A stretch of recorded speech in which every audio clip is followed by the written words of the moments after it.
This program is brought to you by Hungry Jack's and Bunnings Trade.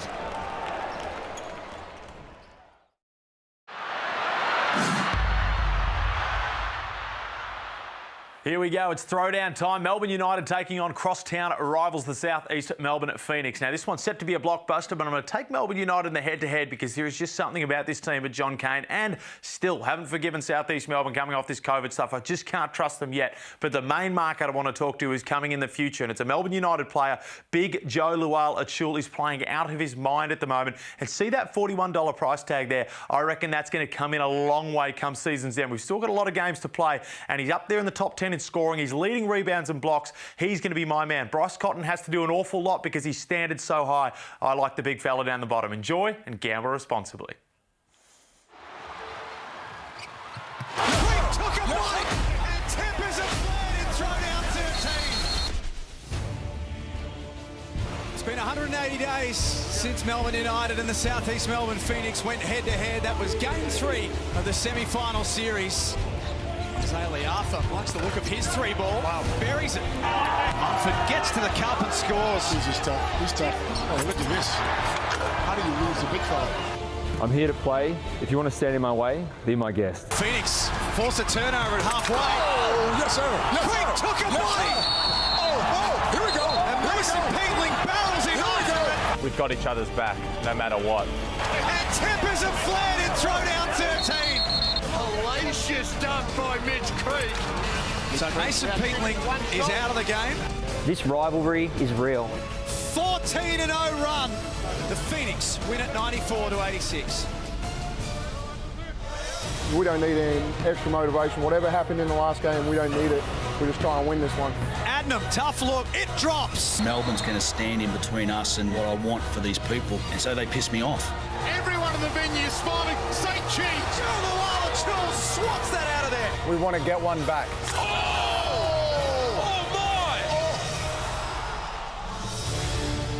The most anticipated matchup of NBL22 is here. Tonight it is throwdown number 14, and you could not have scripted this one any better. One city, two teams, not only fighting for the bragging rights of the great city of Melbourne, but for top spot on the ladder.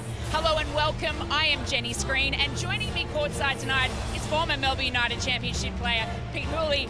Hools, the boys are finishing warming up. You can feel the tension rising. There's going to be no love lost in this one. You're spot on, Jen. And look, publicly, the players might say that this is just another game, but behind closed doors, when that ball gets thrown up, it means so much more. And look no further than Simon Mitchell's comment saying Mason Peatling is out to get Mitch Creek. So there's going to be some fireworks. And let's not forget, last time these two teams played, no Chris Goulding, no Jack White. So this is going to have everything, and I cannot wait.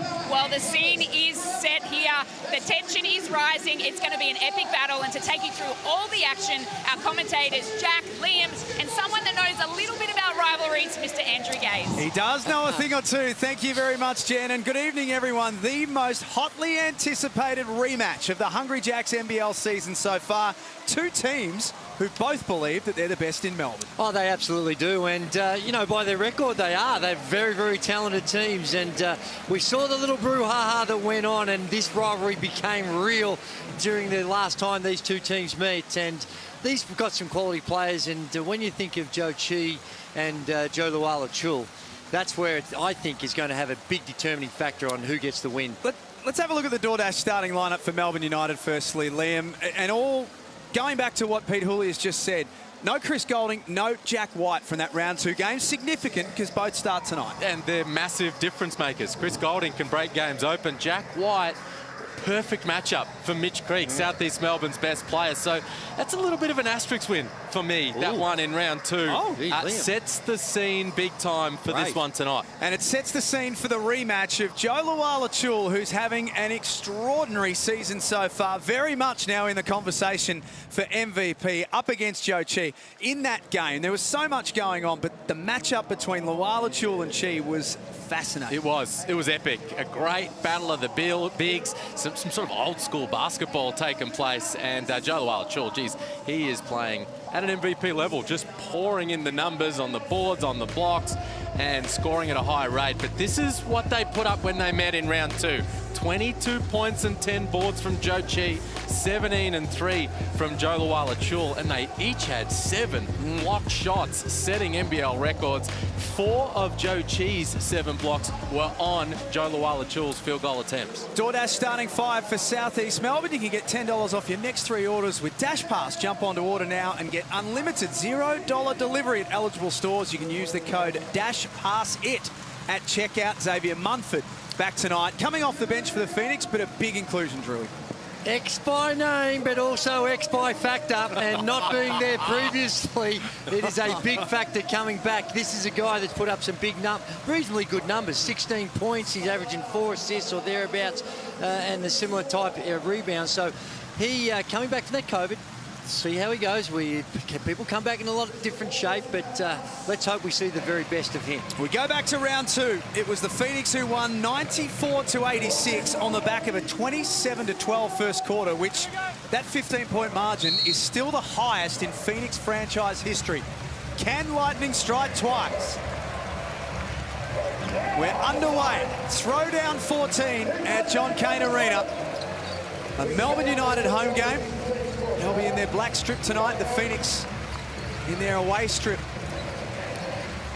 Luala-Chul hands off to Golding. Now back out to the big man. Puts it on the floor. Joe Chi says, no, sir. Wow. Sends it away, Joe Chi. I like that from Melbourne United. Drop it into the block and let's see how they're guarding us. Single coverage. Joe Chi sends it away. And that'll do his confidence the world of good for the other end of the floor. He's been down on the offensive end the last, since really halfway through the season, so that'll help him. O-board for Dellavedova. Back out for Luala-Chul. He's been shooting that 3-ball so well this season, 40%. Well, he's been a lot more consistent. The last season, I think he just threw him up there in hope. This time he's much more selective, and early on, seeing one go through. 15 all between the big man, the block for Chi, and the 3-pointer for Luala-Chul. Liafa, guarded by Agata. Baseline, now back out to Creek. Nice pass inside.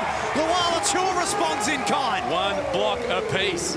Right at the rim, Joe Luala-Chul sends him away. Dellavedova takes it to the other end and draws the foul on Adnam. And this is what we've seen all season. It's been their calling card, is the way in which they transition. But look, Joe Luala-Chul, good timing, and sometimes the little kiss off the glass can be more effective than the two-hand dunk. You don't want him to throw it down. I do, but in certain circumstances you reason, if you can see the opponent coming, the little stop, get it up, get it out of your hands a little quicker. But I like the aggression by both these players early on.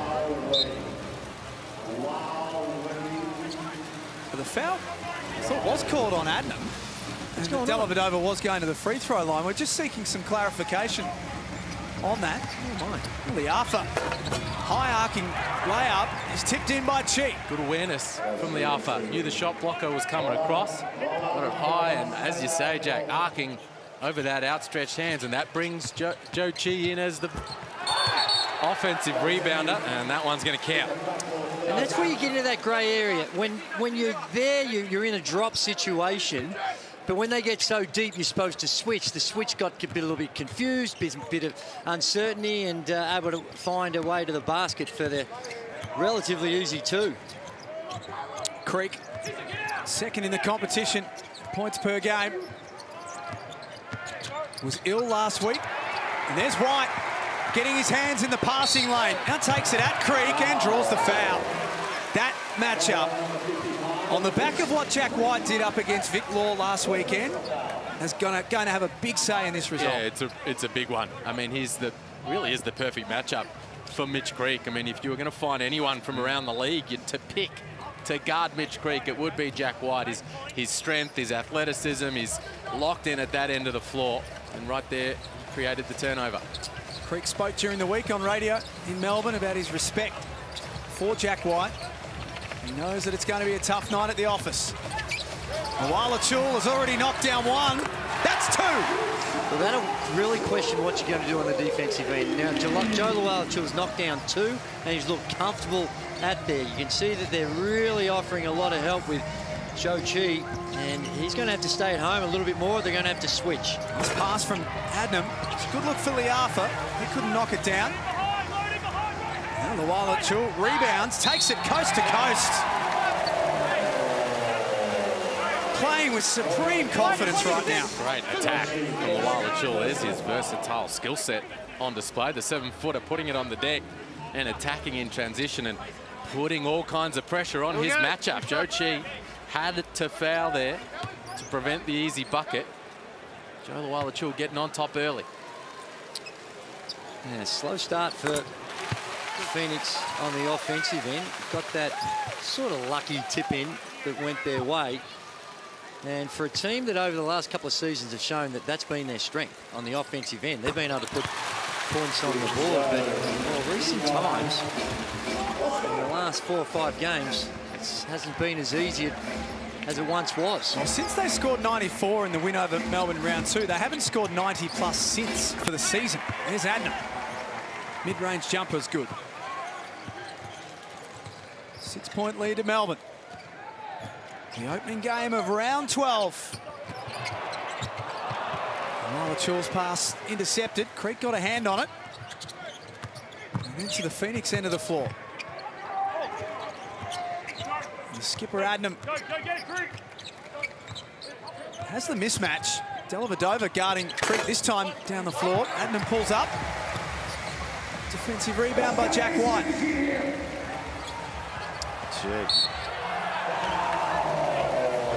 Just miscommunication, defensive transition breaks down, and Kyle Adnam finds himself on Joe Luala-Chul and just gives him one in the back to make sure he doesn't get the easy two, sends him to the line to shoot a couple. And a couple of breakdowns early from the Phoenix, and coach Simon Mitchell wants to have a chat about it. It's Melbourne who lead 10-4 in the early stages. Don't let anyone tell you that this is just another game, Drewy. Melbourne have come out with a purpose early in this game. Oh, my word, they have. And I like the way that Melbourne have started. They're very aggressive on the offensive end, and their trademark D is on full display here, holding Southeast Melbourne to 4 points and on 2 of 6 shooting. Second in the competition defensively, Melbourne United only conceding 77.9 points a game. Second meeting between these two teams of the season as we get to the analysis centre with Liam.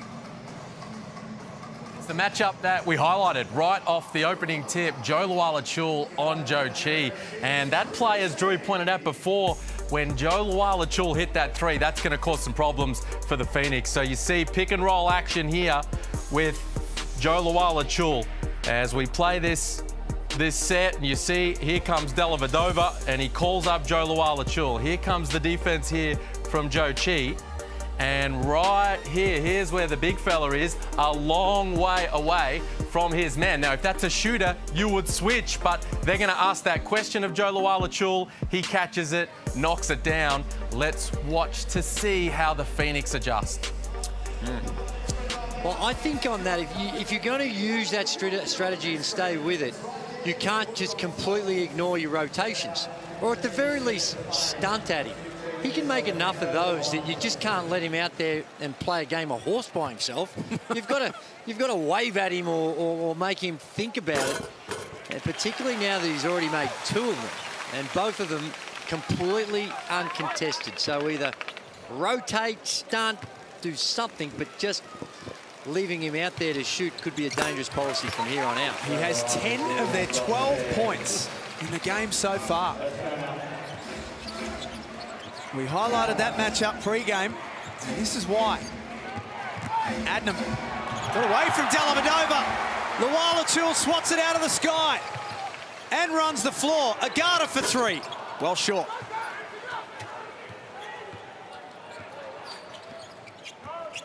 He's everywhere in this opening quarter. Joe Luala-Chul. Chi from deep. You don't see a lot of that.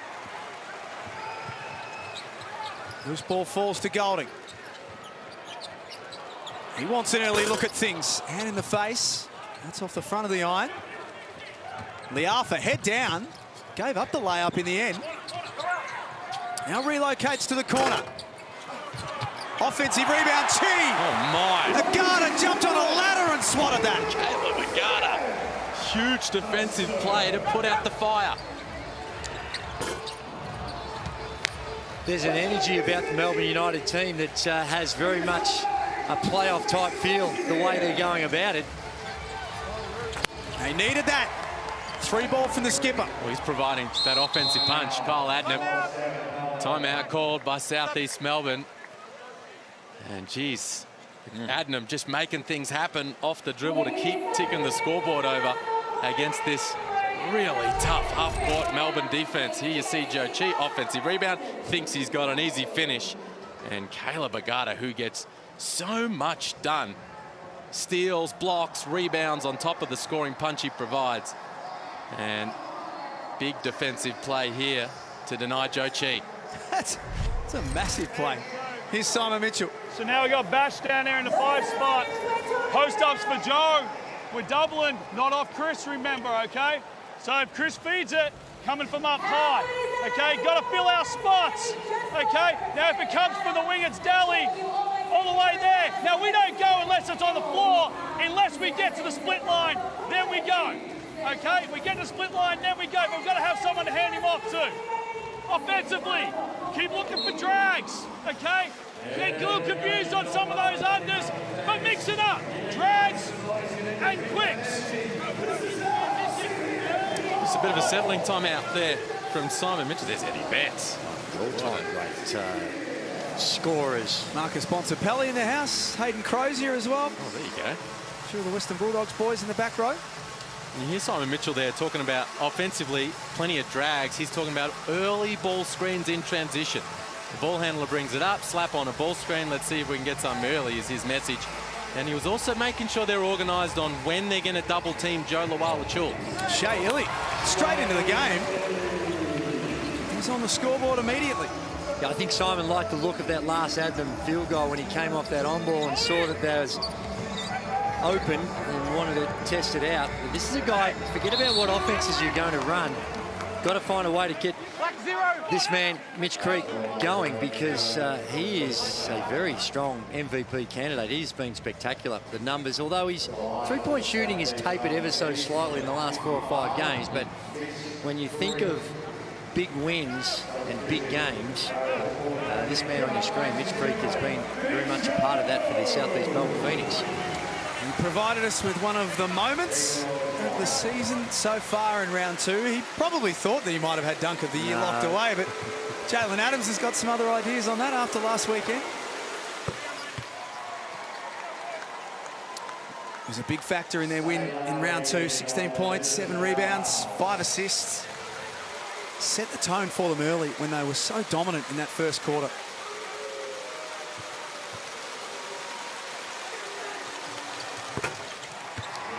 Knocks down the second. It's Melbourne coach Dean Vickerman. It's a tough one because you see Joe Luala-Chul, he's come out, he's everywhere. He's got 10 of the 14 points and decided to take these middle minutes of this first quarter and give him a rest. Now, they've come out of the blocks really well, and it's probably a predetermined plan or substitute pattern, but when you've got a guy completely dominating, you tend to say, well, let's just revisit that and maybe get him to keep him going out there. A steal from Illy in the layup. Speaking of dominating, that's what Shea Illy has the potential to do at the defensive end of the floor. Just creates problems for guys handling the rock and takes it away there for the easy bucket. Liam, we spoke earlier about Jack White and his role on Vic Law last week. Shea Illy spent some time on Bryce Cotton that may have changed that game. Managed to somehow keep him fairly quiet. Ashley, hard to the basket. Tough finish over hook boarding. Well, That's what the Phoenix can do now, thanks to that mid-season import acquisition. Joe Chi not really working out. It's a bit of a slow start to the ball game. You bring in Brandon Ashley, and he can make things happen. Garda stepping into the lane. He misses. Offensive rebound. White puts it back in. Instinct for the ball and just active, always going at it. You talk about Jack White and this matchup. The beauty of Jack White, he's so versatile. He can match up on a variety of different players as Mumford steps into the paint and knocks down the little chip shot, but he is built and geared to be a real problem for Creek, but I think he's a real problem for a lot of people that he's throwing on guards or bigs.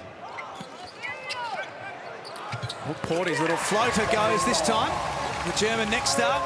Really nice ball movement from Melbourne United.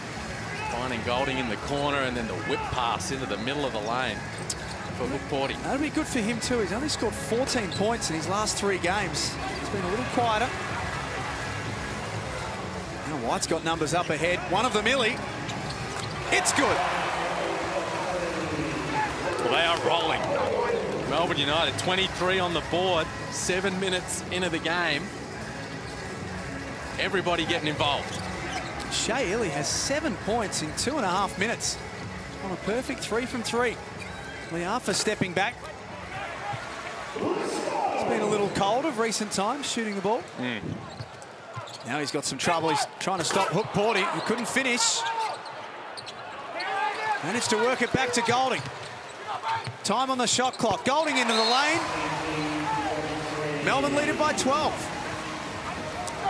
Crafty, a little floater going away from the basket. Chris Golding thought his way through that well. Was looking for the 3 ball and saw the opening and made a pretty tough shot look easy. When you're going away from the basket, here's Hook Porty trying to stuff it back in and just got electrocuted. And then on the ground. I'm not sure what that is. They used to tell me anyway when I was over there. I couldn't quite squeeze it in like it was supposed to. Walachul back in. Here's Cam Glidden also checking in for his first game against Melbourne this time around. Actually went with the left hand. And that has been symptomatic of Brandon Ashley's season so far. Picking up fouls. Ooh. That's not good for Ariel Hook Porty. That looks to be a serious issue for that lower leg. Pete Hawley and Jenny Screen will be all over that. Looks like he might have landed on someone's foot on the way down. Illy, beautiful feed for JLA. Really nice attack from Illy G. He's been aggressive ever since he stepped on, and as soon as he feels the defense rotate across, sets up the big fella.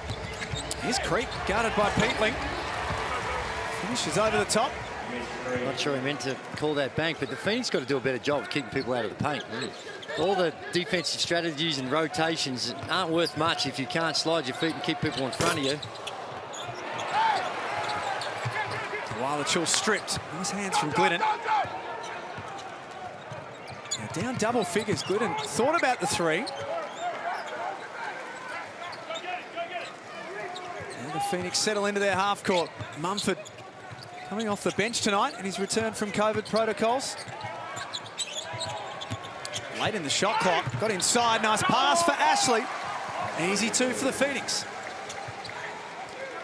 Delhi rotated over and did a good job of getting in front. One of those ones that, was he flopping? Was he hitting? There's certainly contact. I think a good no call. Yet to score, Dellavedova. Yet to have a field goal attempt. They've been playing through this man with good reason. And that will be Ashley's second. Oh, geez. Hang on. Talk about basketball royalty. Had lunch with the great man today. You did. And he paid, which was a bonus. And it's also not a shock. But Porty's come back, but Dave Anderson working on an alumni program for former players, so good to see him with a role in the NBL. That's why you're at the lunch. Let's get courtside to Jenny Screen. Yeah, all is good with Hook Porty, guys. Just ran off, got restrapped with that ankle, but putting his shoe back on and will be good to go in that second quarter. Big Joe might be at the line now and had an impact in that first 7 minutes of the game. But someone like you talked about, Shea Ely, has been instrumental off the bench in the timeout that they had in the first quarter. All that the coaching staff were asking of him, get stops, push the ball hard, and you couldn't have asked any more of him in this first quarter. He's in brilliant form, isn't he, right now, Shea Ely? They don't always show up on a box score, but his contribution to this team's immense. For sure. As you say, he really changed that game last week. There you see the top rebounders, Luala Chul leading the league in rebounds and block shots. But Illy, they were already rolling when he checked into this one, and he's only helped to extend that margin.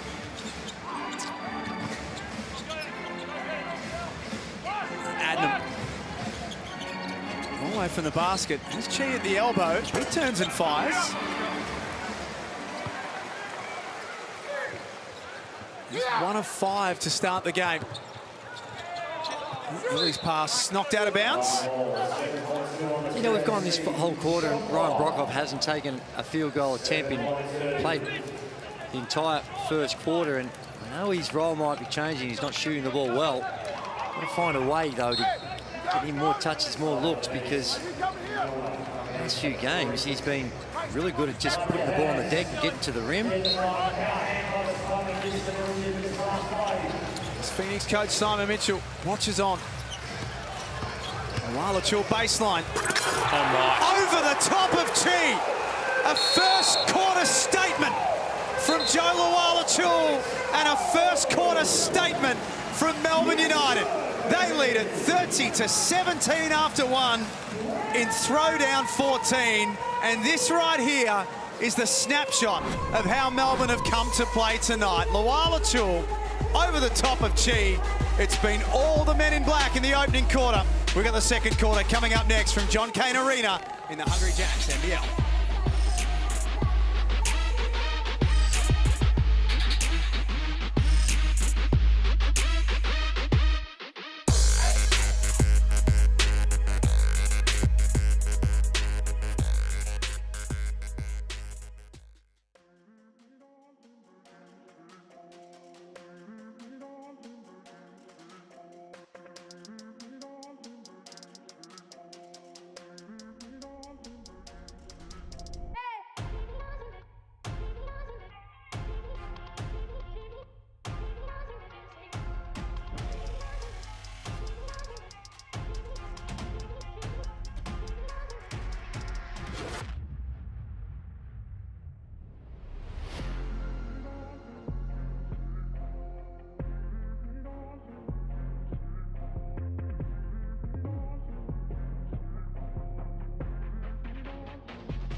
Quarter time in throwdown 14, and it's Melbourne United who lead 30-17 after 1. Joe Luala Chul has been a massive problem at both ends of the floor for Phoenix. He has 15 points, 2 blocks, and that is his highest first quarter score in his entire career. It's a good night to do it. It's impressive, and it's that last play just personified bully ball, and that's what they've been doing. United have bullied the Phoenix in this one. They're doing a number of them on the boards, 14-7, and down the offensive end, it's all JLA. Let's get courtside to Pete Hooley. Well, guys, I was listening to Simon Mitchell at quarter time, and the one word he kept throwing up was scout. He said, you've got to take away the scout. He said, we know Joe Luala-Chul wants to rip to his right. So he made Joe Chi understand that. And then he turned it around and said to everybody else, when Shea Lee comes in the game, do you understand that he's trying to go right as well? Caleb Agale, they want to go right. Take away the scout. Everything's too easy. 30 points every quarter. We're not going to win this game. And Jan's just speaking about the Melbourne United. Coach Vickerman was pretty happy. Chris Golding was pleading to his guys, we're doing great, but we can go to another level now. Let's not let them back into this contest. Keep getting stops, keep pushing the ball, and keep looking for our big man down low. Newley quickly up the floor to Golding. He hasn't been able to get going so far yet. I think his third field goal attempt of the game. That's what we've seen. Despite this just really brilliant display of defence in that first quarter by Melbourne United, they have had some periods where teams have got hold of them. You know, you only have to go back to the game against Perth, and there were some quarters there where they gave up and leaked a lot of points. Dellavedova crosses over Adnam. It's off hands. It'll be a Melbourne ball. Drew, in a quarter of basketball, between Ryan Broekhoff and Mitch Creek, they've had one field goal attempt. That balance is not right, is it? No, that's right. And that's when I get down to bully ball. They're pushing them out of their stuff. They're not getting the ball to the destination that they're trying to get to enough. And they've got to figure out a way to get that done. Newley. And right there we saw... by Broekhoff. Sorry, Jack. But right there, maybe it was just on that play, but you saw the change. That time there was a switch. Adnam stayed out and stayed at home at JLA. And now if you're Dean Vickerman, you see that. And you go, OK, well, let's just get him into an on-ball, rolling down in the box and throw it into him and force some rotations. Or if not, he's going to have a huge mismatch down low. First season at Melbourne United, Brad Newley.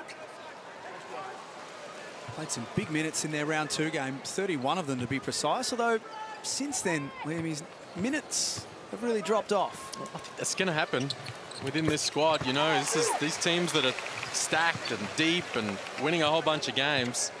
Sometimes the minutes will go your way one night, sometimes they'll go the other, but they've got a lot of veteran guys off the bench, and Newley and Barlow ready to accept their role. Glidden off the dribble, blocked. Luala-Chul's swatting everything. And there he runs the floor. Melbourne moved the ball. Dellavedova had his pass knocked off by Creek. 2 on 3 up ahead. Creek to the basket. He's fouled by Daly. Well, it wasn't quite the spectacular finish we saw back in December, but there's Creek, saw Daly ahead of him in transition. Gets himself to the free throw line. This, I think, was going to be a pass. He was looking to lob that up to Chi, I think, and got the deflection. Good hands. Great hands in order to cause that deflection and break up that play.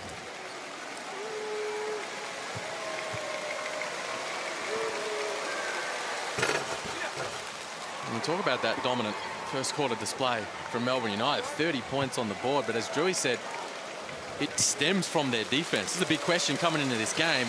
Can South East Melbourne execute in the half court against this Melbourne United defense? Because if you can't, they'll create turnovers, they'll run off defensive rebounds, and then they'll get rhythm and flow into their offense. And that really was the story of that first quarter. Joe Luala-Chul cashing in down the other end.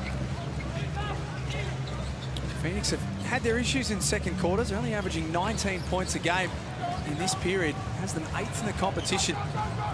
It's not a good stat line when you're trying to bridge a gap. Peatling got Creek up in the air. Went with the left hand.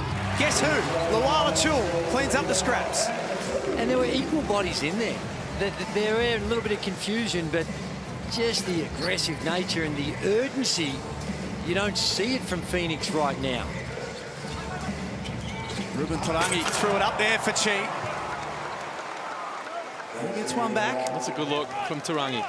Find the big fella over the top. Maybe they don't look for him enough down there.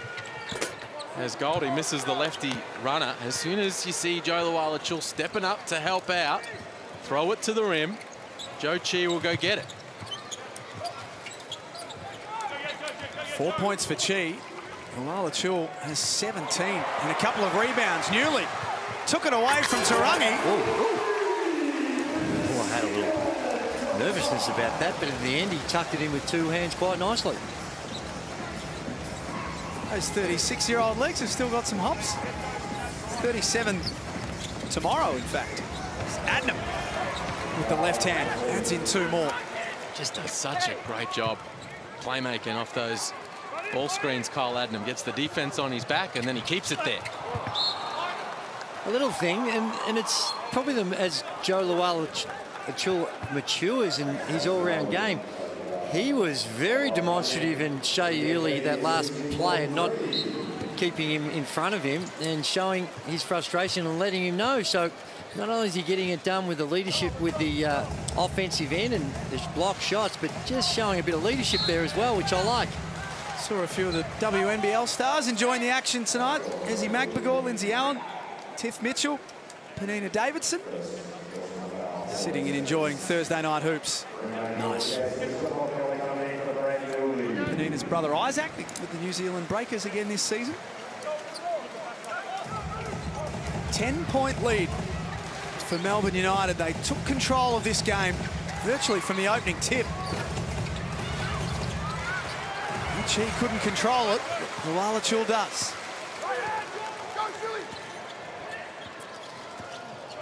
He sees that he has that matchup. Now the trap comes, and it was Adnam, whose hands were fast and his hands were good.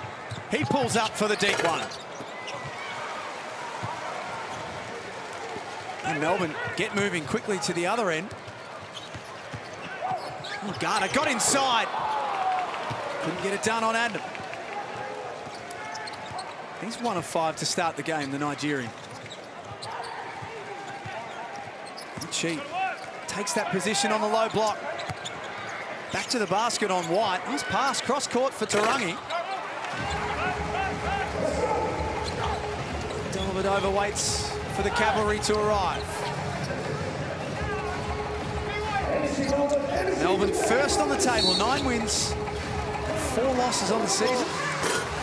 It's going to be another foul on Adnam. Again, they had the mismatch, and trying to guard Jack White on the box. Gets called for the holding foul. And Adnam's been good at the offensive end. He's got the 9 points, where points have been really hard to come by for Phoenix. So they decide to keep him in at this stage, at the very least. Garter's got room. Buries it. He's got 5 points in the game. Leads Melbourne in the plus-minus stat this season, Caleb Agata. Also today, both Agata and Jack White plus 15 already. There's Tarangi had plenty of room to line that one up. Unsuccessful again.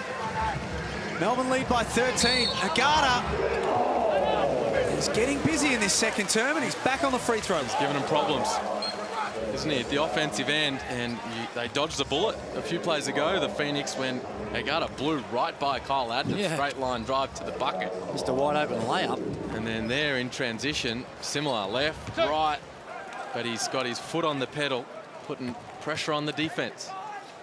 I think Melbourne United do the best job of any team in the competition of putting heat on the rim. They got all their guys in the half court or in the transition can get up and get to the rim. But so it is a difficult challenge. But I've been unimpressed with the way in which the Phoenix are dealing with those problems in this one this evening. In such a big, important game. There's Creek, nice pass underneath for Ashley. Back out there with a couple of fouls. Creek still only 2 field goal attempts. Broke off, yet to take a field goal. Dellavedova, quick release 3. Had a good look at things from there. That missed everything.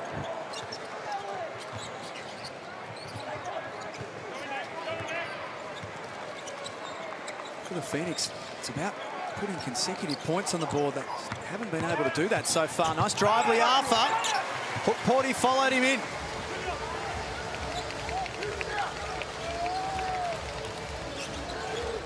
Here he is on the low block. Wanted to get to that left hand, lost the handle.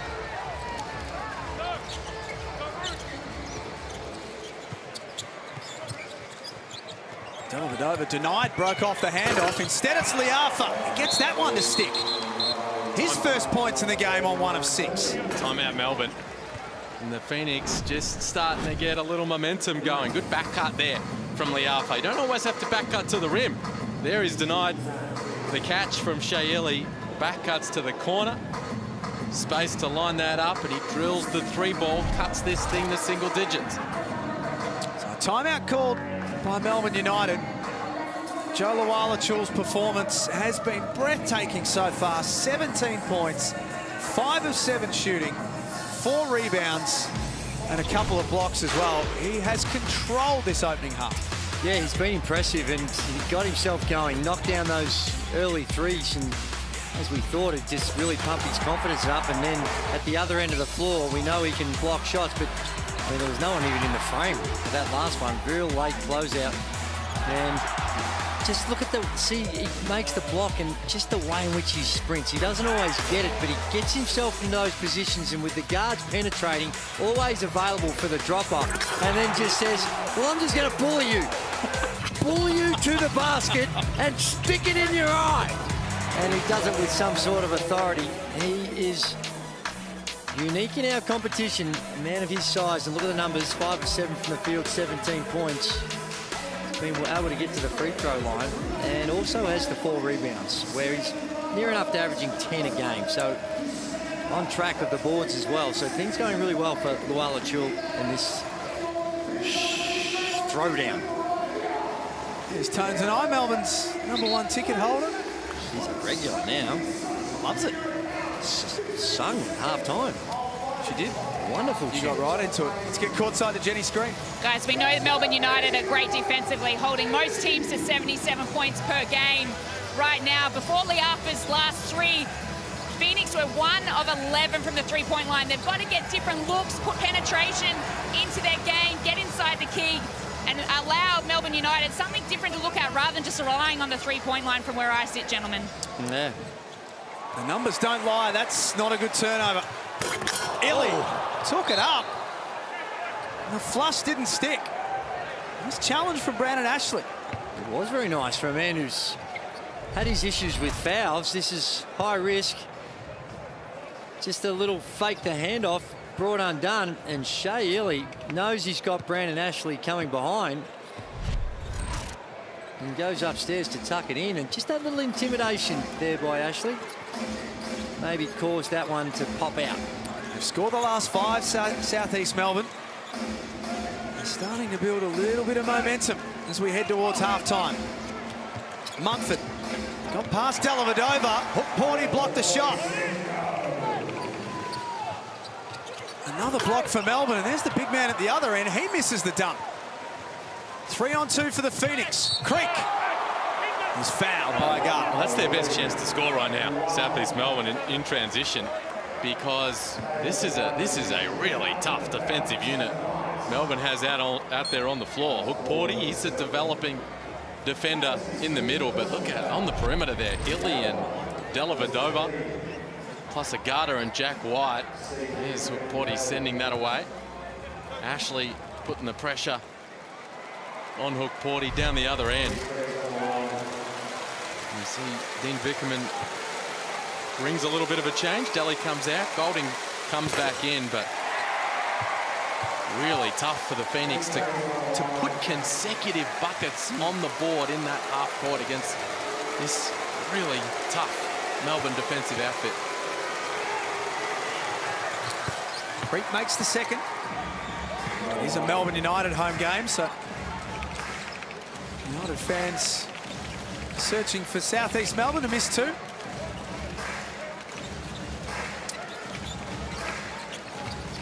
White spins on Creek. What a move, Jack White. Quick spin and the instant hops. Doesn't need much for a runway, just able to bounce and goes up and shows his athleticism. He's got a big task defensively. It hurts them offensively that time. Ashley, offensive rebound. Shot clock down to 9 for Creek. Hard at Hook Porty and 1. Strong take. Finally able to find Creek as he rolls to the rim. Pick and roll. Look at the speed of that spin move from Jack White. Two steps after the spin too, Liam. And just don't bypass the difficulty to be able to bounce like that after the spin. Does that with some authority. And looks a little chirpy. Didn't play in the round 2 throwdown. Jack White recovering from a serious Achilles injury. He's in fact missed the last 6 games between United and South East Melbourne because of that Achilles tear.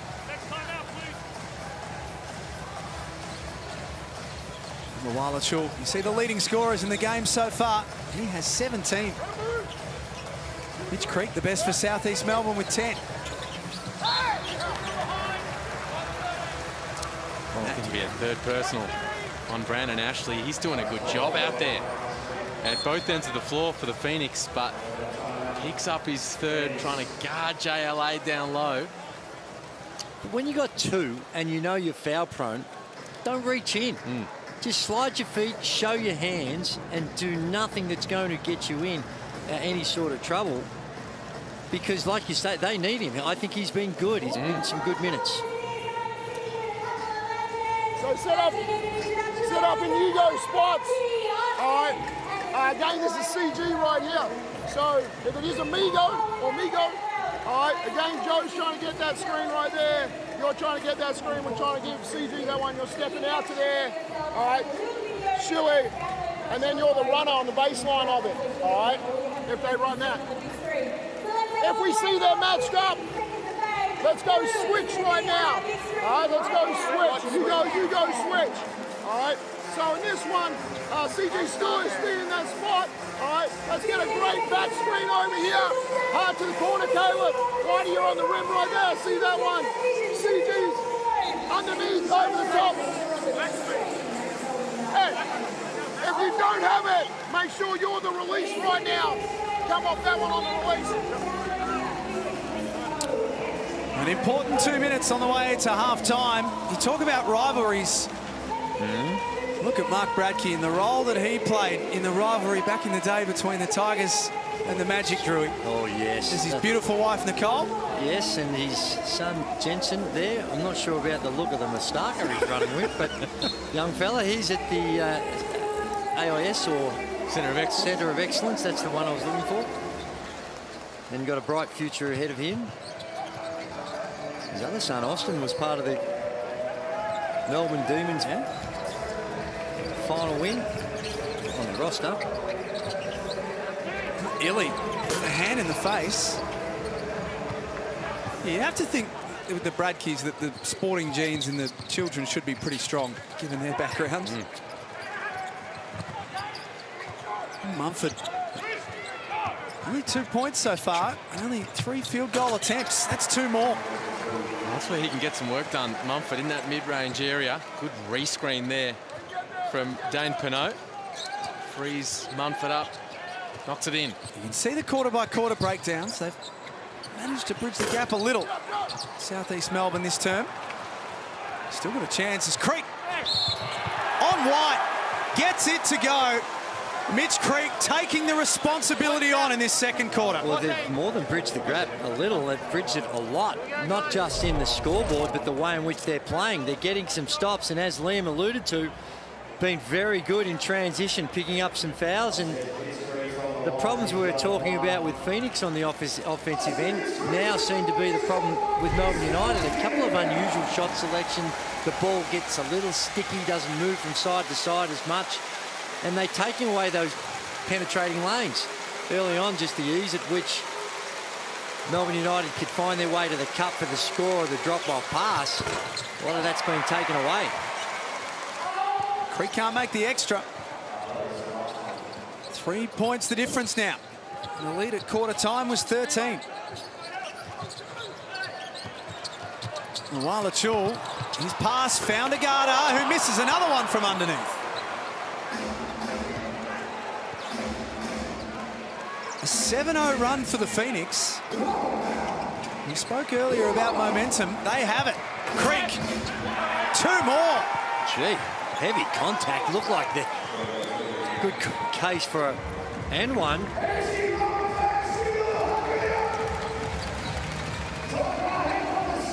gone cold at the back end of this quarter, Melbourne. Garda has room for 3. That's not going to count. One chance for the Phoenix. Munford from halfway is fouled. He's going to shoot 3. Hey, buddy. So, you took his hand. Jack, I don't care. He's up. Yeah, straight up. You jump straight up, so you float forward and you take his landing. Southeast Melbourne will be on the line after the halftime buzzer to take a lead into the main break. Foul called on Caleb Agata. He misses that 3-ball in the corner and he's trying to chase down, and they say he takes his landing spot. Did he take another step? William?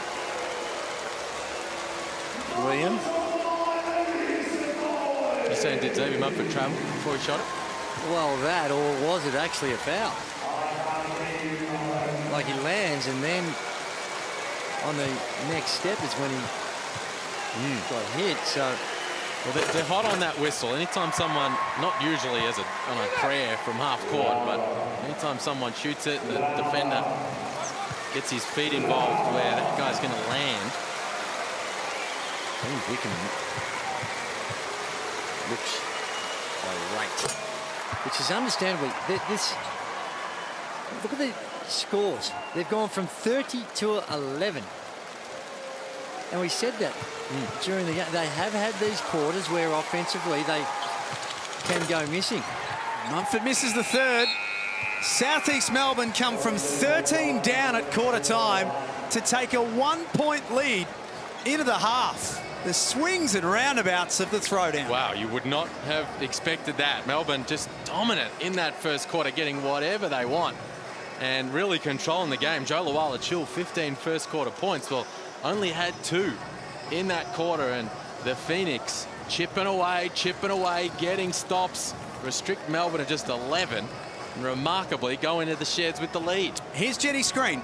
As I'm courtside with Big Joe Luala-Chill, what did you like about that first quarter, the way you guys started? I thought our defense was great. And then now, obviously, Phoenix have pulled it back. They've now got the lead. What's got to happen and change in the second half? We got to play better defense. All right, let's hope you can do that. Oh, dear. Kyle gave up 30 points in the first quarter, but then really did a good job defensively in the second quarter. What changed? Just points in the paint. We got them out of the paint. We rebounded them. We were able to get in transition ourselves and start to get a few buckets, which really helped. Creaky getting downhill towards the end of that quarter. Yeah, what is it on the offensive end in that second quarter that opened things up a bit? Well, credit Melbourne in the first quarter. They did a great job of blowing stuff up and getting us out of our offense. I think we settled in second quarter and we're able to get to our pick and rolls and our second side action, which is sort of our bread and butter. Thanks, mate. Good luck in the second half. Thanks. Plenty of informative chat from Kyle Adnam, the Southeast Melbourne skipper. Probably not as much from Joe Luala-Chill on the way to half-time. But it's the Phoenix who have done all the talking in the second quarter. They lead 42-41. We'll break it all down next here in the Hungry Jacks NBL.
to John Cain Arena, and we couldn't ask for a better contest between the local derby in Throwdown 14. After a dominant performance from Melbourne United, it was all Phoenix in that second quarter as they clawed back the deficit and now lead by 1 heading into the second half. Cooley, what did you make of that first half? Chalk and cheese, really. I mean, it really was. The first quarter was outstanding offensively from Melbourne United, and Phoenix turned it on. But it's Melbourne United's defence, not just in this game, but the whole season, which has made them so hard to beat.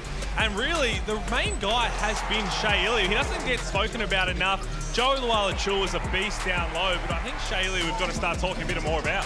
Oh, absolutely. Sometimes defence is very underrated, and we underestimate the importance of it and to win championships as well. Shea Ili is one, but there's also Jack White, who's been phenomenal as well. Well, it is, and I mean, Joe Luala-Chul, after his presser, turned around and said Shea Ili should be Defensive Player of the Year, but unfortunately he's behind Delhi, who sets the tone, Joe himself, who protects, and then we saw what Jack White did last week, what he did in the first quarter. But what I love about Shea Ili is this is what he does every game, every year, and a lot of the time, whoever brings the ball up, they just make sure he's guarding whoever the point guard is. Could be the best point guard, but that's where the issues come whenever Shea's guarding him. Now, you've been coached by Dean Vickerman. He probably wasn't happy, just like Big Joe was not happy with my interview with him. What do you think the word is going to be from Vickerman coming into the second half? Well, exactly. You said chalk and cheese. They got to get back to what they did in the first quarter. He's not going to be happy with 11 points for a team that has that offensive firepower, but on the defensive end, it became too easy. You'll get a lot more words out of Dean in the halftime than we did from Joe. Well, gentlemen, we have a game on our hands. It's 1 point. Over to you.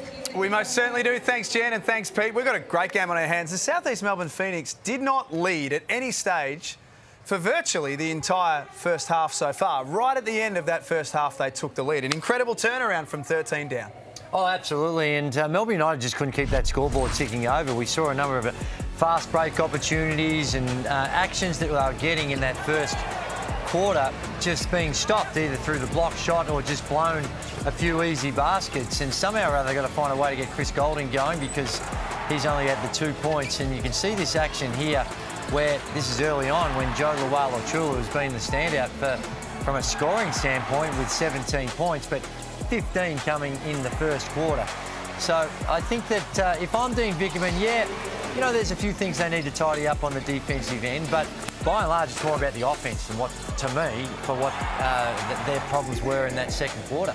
And Drew, you pinpointed it during that first half, the trouble the Phoenix will have just keeping the ball out of the paint. Yeah. Plays like that, of course, when JLA put Joe Chi in the rim, but straight line drives, here's Jack White spinning on Mitch Creek getting to the rim, but much better job in that second quarter from the Phoenix, and as a result, they were getting out in transition. Mitch Creek was making plays. Cole Adnam helped them keep their head above water in that opening term, and there you see Joe Luala-Chul, 17 first half points, but as you say, 15 in the first quarter. And look at Melbourne United's field goal percentage, 40%, but they were just 4 of 16 in that second quarter when things got a little bit difficult. So the three-point shooting from the Phoenix, just 2 of 12. They haven't been able to knock down shots. So I think if you're the Phoenix, you think, geez, if we start knocking down some shots and we play defense like we did in that second quarter, we're going to look pretty good. Let's go back to what we spoke about at the very start of the game. The matchup between the two big men, Joe Luala-Chul and Joe Chi. Up until now, and the numbers don't lie, it's been pretty one-sided.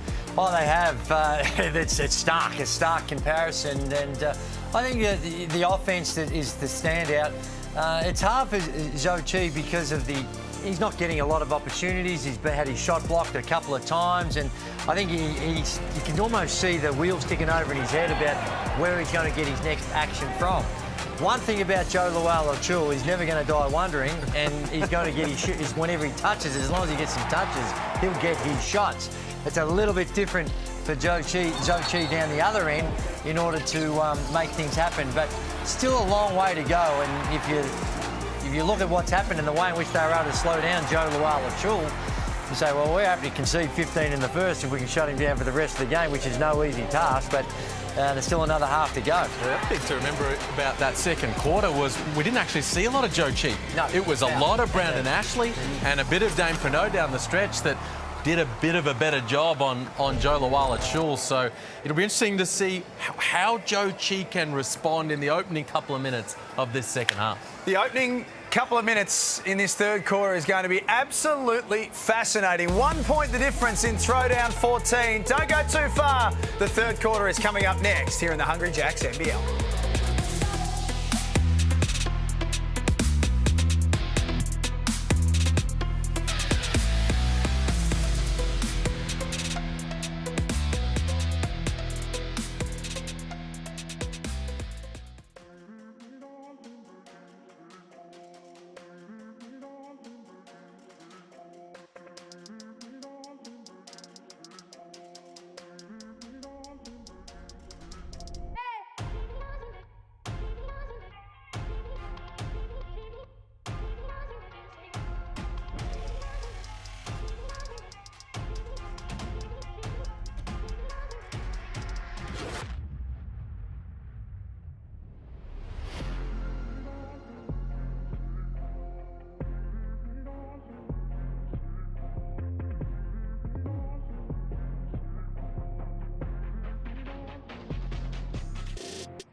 Great to have your company for the opening game of round 12 here in the Hungry Jacks NBL. Melbourne and South East Melbourne at John Cain Arena.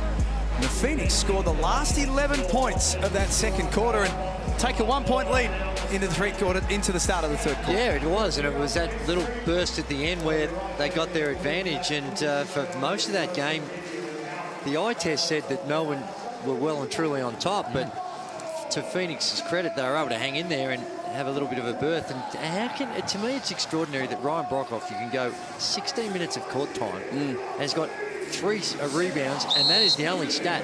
No field goal attempts. Here's Pete Hooley courtside. Yeah, guys, I caught up with the assistant coaches from the Phoenix as they came out and just said what was the message at halftime. And basically Simon Mitchell in that halftime speech was just saying it's about toughness on the defensive end. He keeps bringing up the scout, take away the right hands, but if they hit tough shots, live with it and let's go back and get a good shot ourselves. And he talks about Delhi, Shea Ili, how they like to bust through screens and try and turn the ball over, set hard screens so they can't have that impact on the defensive end. They were stoked with that second quarter, and as they should be. Creek can't convert in that time. There's Chi. Drags in the offensive rebound, uses a little of his own muscle and bowls over Luala Chul. Well, we were keeping an eye on that. What kind of response will the big fella provide? And a little bit of an elbow to create space, goes on whistle. Early win for Joe Chi to begin this second half. And then the steal from Adnam. He dribbles into the paint. Back out to the top. Creek for 3. Got it. Gee. Mitch Creek up to 17 points is the equal leading scorer in the game. And that makes it a 16-0 run, if my maths is correct. They've silenced the Melbourne United crowd, who are searching for a bucket. Chi got a piece of that one from Dellavedova. Well, everything we were saying about Phoenix and their defence in that first quarter, you can almost take that same script and say it about Melbourne United right now. Chul pounces on that loose ball, head down, uses White in transition. Chi says no. Adnam wide open. Southeast Melbourne have turned this game on its head. Wow. Dean Vickerman calls for time. And Melbourne United need to chat about it. Joe Chi. What a start to this third quarter when Creek's hitting three-point attempts. Everything changes for the Phoenix at the offensive end. And Chi blocking shots here. Jack White right at the rim. Beautiful. Joe Chi says no.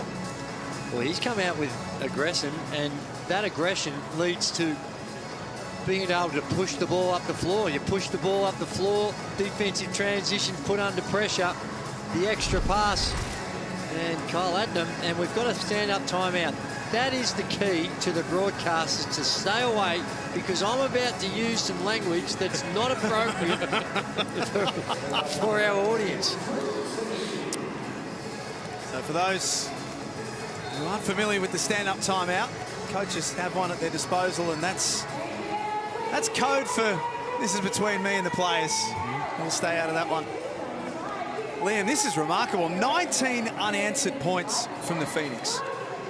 Well, what an incredible run. They were getting walked over to begin this game.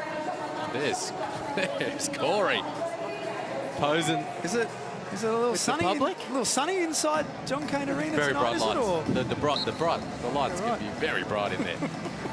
Let's get courtside to Jenny Screen. Guys, I love the timeouts like that. Nothing like a little bit of attitude adjustment needed. The question is now, how do they respond?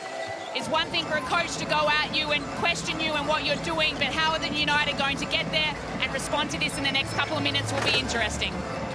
Not that time from Delhi. Drew, you've been in that situation. What is Dean Vickerman saying in a timeout like that? Well, do you go personal? No, you don't go personal, but you alert the players to the urgency of the situation and the ease at which Southeast Melbourne Phoenix were getting points just in that first couple of minutes would have been a concern. And sometimes your body language and how you like that is to say, well, the urgency is not there. And he'd be saying, listen, it would have ended with, you've got 1 minute to show me that you want to play this game to the level we need to play, or else I'm going to make some changes. Chul and his influence quelled in that second quarter. Out for Delhi. Breaks a run of 21 straight points. Well, they needed that. Joe Chi moved his feet, stayed in front, denied Joe Chul at the rim, but the big fella found Delhi open on the arc. 31% three-point shooter from the season. An important one there. Broke off his first field goal attempt of the game. That's short. Agata in transition. Got to the other end, and that will be called as a charge. That's very good defense. And we were talking about the adjustments from the Phoenix. Here you see, there's the switch. Kyle Adnam goes to Joe Chul. They don't get the pick and pop. The big fella catch and shoot on the three-point arc. But they do get Daly wide open. Much needed bucket. And Isaiah Liafa just held his ground. Picked the spot. Kept his feet. And then took the contact. It'll be 3 fouls now for Caleb Agata. Put some context into that 21-0 run. That's the best run that any team's had on Melbourne United all season.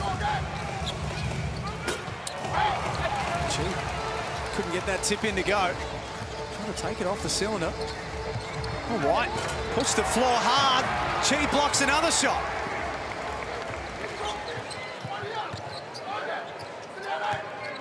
And Creek just broke off baseline. That's caught a leg. Brokoff decided to keep it in. They walked the tightrope, the Phoenix. Liafa from outside. He's long.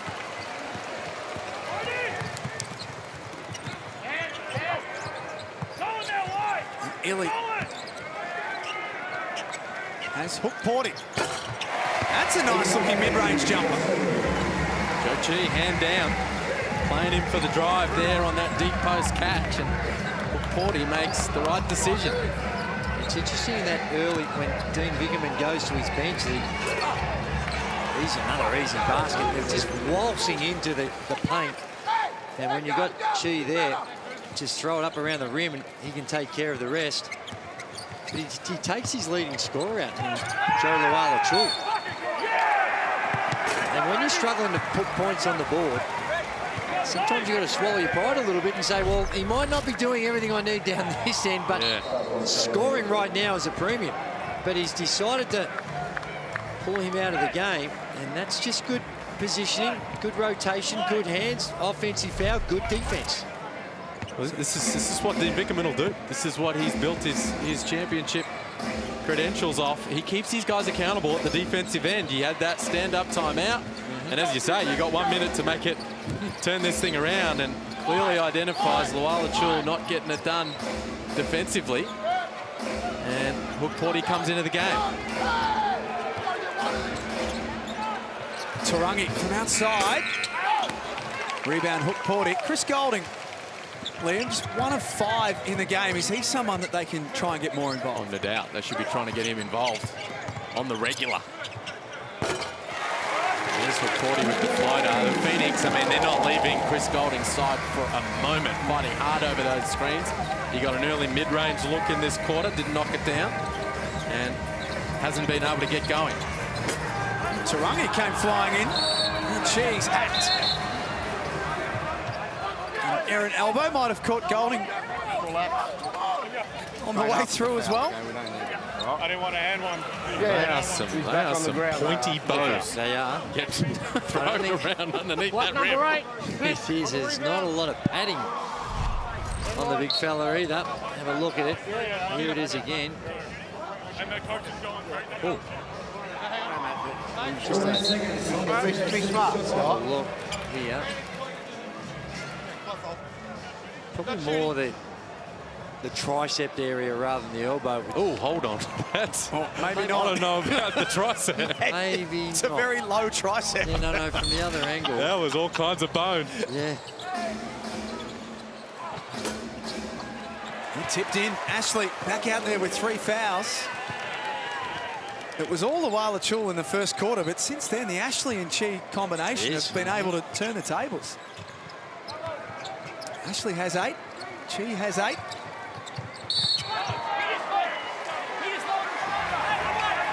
Well, Chi comes out here, as you say, Jack, Ashley comes back in, but geez, Chi was a dominant force. First 5 minutes of this third quarter, racking up the blocks. He's got 4 blocks now, and they're doing a good job of finding him under the rim when the help defense steps up. Here's the off-ball foul. Chris Goulding puts a bit of mayo on it, and Creek there gets called for the moving. I think the thing that brought him undone. Not a lot in it. They go back down to Hook Porty. The double comes, Goulding open. There it is. Great find from Hook Porty. Double comes on the bounce, makes things tricky because he picks up the ball. But the poise from the young man to find Chris Goulding open on the arc. Leads the competition in 3-point makes this season. That's his first of the game. There it is, Shaili again, creating something out of nothing defensively. Goulding knocked it back, but only to the advantage of Ashley. Here's another shooter in Brokoff. Splash for his first points of the night. Chris Goulding just made one. Caleb Agata coming down the left wing. He was wide open on the right-hand wing. Not an easy pass, but Hook Porty's come in and showing us a little bit about his range as well. That's 4 of 8 for the night. And 3 little chip shots around the basket. 53% from the field coming into tonight. Creek, baseline, hard take on Peatling, he misses. Now Goulding wraps around, kicks it back out. He's drawn a foul in the process. South East Melbourne, second of the period. I've been so impressed by Oriel Hook Porty's development over the course of this season. He's improved dramatically. We saw in pre-season the power and the explosiveness that he has as he checks out here after a quick stint on the floor. But he's developed some finesse game, the ability to face up, knock it in, and his awareness defensively, his knowledge now of where to be and how to help his teammates has come on in leaps and bounds. And to a point when you think of Joe Luala-Chul, can they spend more time on the floor together? I know they might create some nervousness down the defensive end, but gee whiz. Do you think they could? I think so. And just, you're saying, White well, number 55. you see the foul on Creek, but when you think of the advantage that you can create on the offensive end, down low, and how you can own the glass, protect the rim, maybe even look at a little bit of zone if you were overly concerned. Here's what happened with Mitch Creek. Just gives Peatling a nice little shove. Golding sticks that one. It's a couple of made buckets from Chris Golding. Little Melbourne United fan loving it. As he should. Just starting to get himself going, the United skipper. He scored the last couple of buckets. Brokoff turns the corner. There's 3 off target. 1 from 3 for the night. Melbourne have Peatling baseline. All of a sudden, they've scored the last 6 points, and the momentum's swinging once again. Well, it has, and again, it's that penetration, and the drop-off pass, or when we saw Hook Porty in there, just allowing him to hover around a metre or 2 from the rim and knock down those jump shots. And wise timeout, I think, by Simon Mitchell, because just looked like Melbourne United when Chris Golding starts to knock down a few, spreads the floor, then you see the penetration, all the things you've been working on throughout the week and which you've got to take away, not being demonstrated the last couple of minutes. Here's Phoenix coach Simon Mitchell. So they got Shea coming off and the on balls, okay. I want into him, sending him to the screen, hard show, like really, get out. We got your backside on that, okay? We got your backside. I don't want you to be conservative on your shows. That's not where I want the changes made. I want the changes made on the reach outs, okay? Next time down the floor, 1 or 2 high, too high.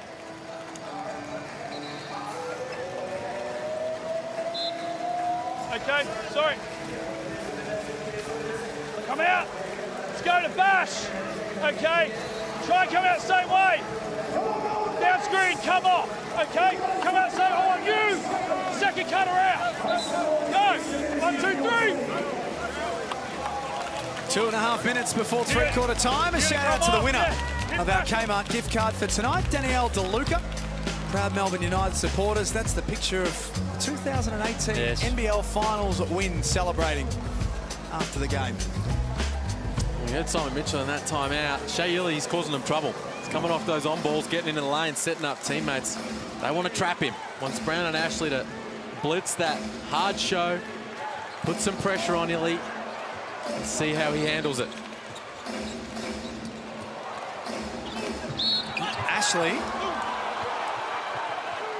would have been hot in the mouth for just a moment. I was about to say exactly the same, because that is one of those ones, and the vision we saw straight away, looked, could have gone either way.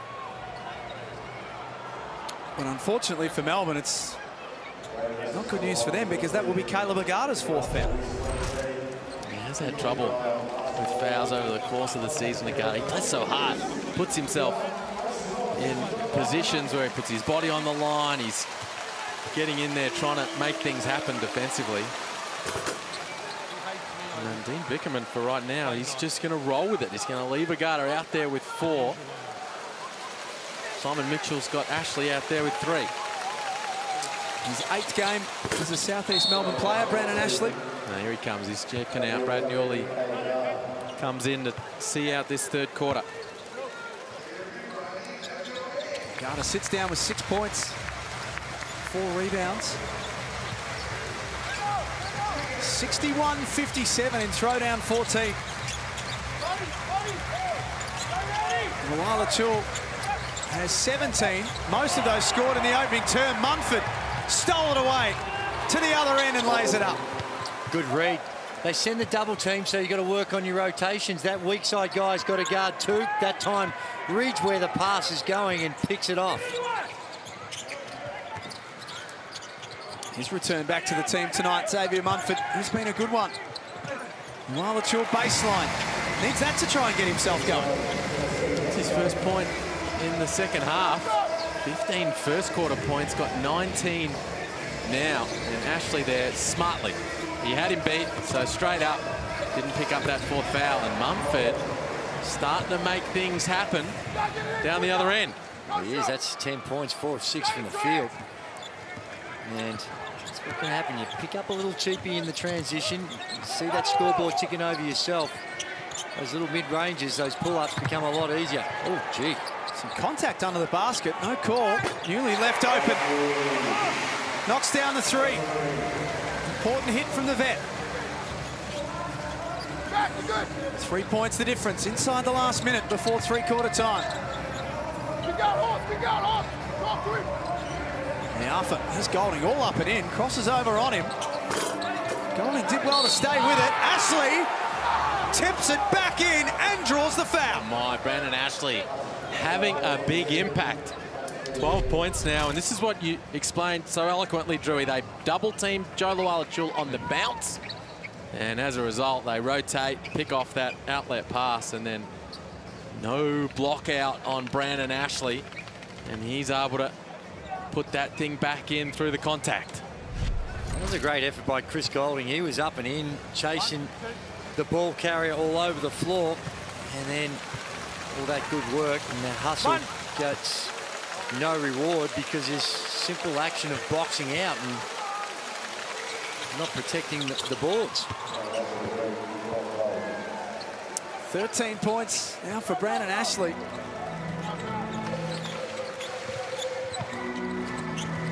Golding, tough three. That misses everything. That was a 2-for-1 type shot.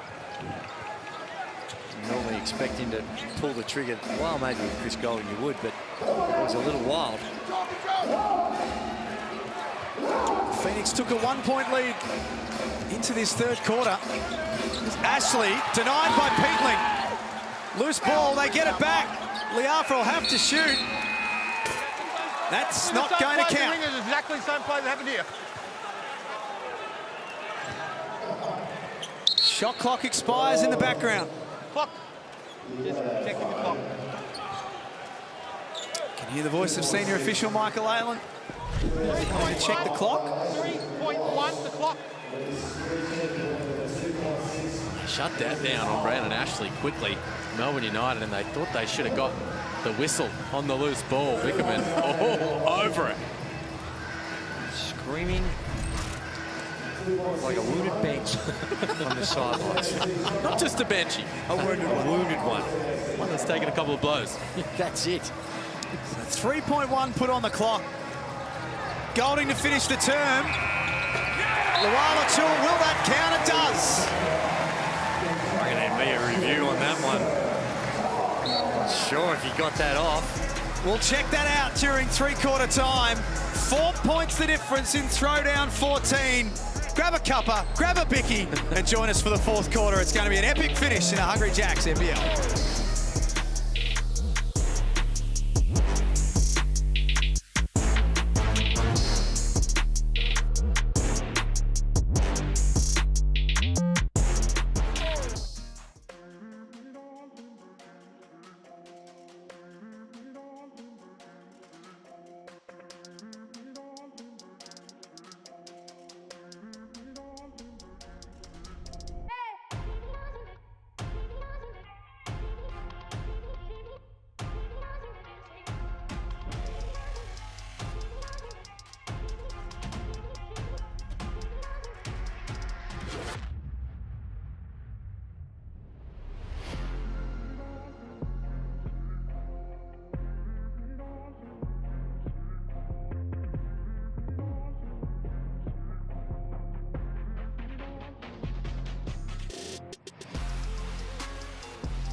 It's the Phoenix who hold strong at three-quarter time. They lead 68-64. They expand on their halftime lead, and they're looking pretty good going into this last break. Sure are. You have to be pretty happy with it if you're the Phoenix and Simon Mitchell. And it was the big fellas, really, in that third quarter. Joe Chi, the first 5 minutes. Brandon Ashley, the second. At both ends of the floor, having a really big impact. Who gets it from here? I think if I had to choose a team, I'd probably rather be in Phoenix's position right now. They looked like they're executing a little bit better, and their defense has picked up. Halls is courtside. Well, guys, I was listening to Simon Mitchell in that three-quarter time break, and he said that's a great quarter again, one possession at a time. He said defensively, keep playing with our chest. We need to be physical, but do it legally through our chest. And offensively, said he loves stuff with a two-guard side where Mitch Creek can be isolated. They're not switching, so someone can turn the corner, and if they do switch, roll it into Mitch Creek, let him go to work. And then Jens for the Melbourne United. It was pretty calm from Dean Vickerman. Poise, get stops, then sprint to space. Look to get into some handoff action. Turn that corner hard and put some pressure downhill on the rim. Thank you, Jen. As Golding now has 9 points. Just looks like he's starting to get into a bit of a groove. Liafa stepping back for three. Boy, that's a good response. Good action from Melbourne down the other end. Golding feels the pressure from Ryan Brockhoff, so he back cuts it. They find him to the mid-range, and Liafa, who has struggled from the field tonight, knocks in a big one. The Phoenix are the best fourth quarter team in the competition. They average 22.8 points a game in the last term.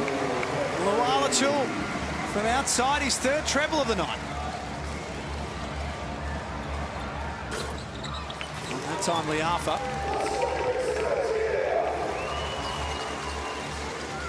Golding can tie it up off this possession or take the lead. They'll get another chance. Golding's open.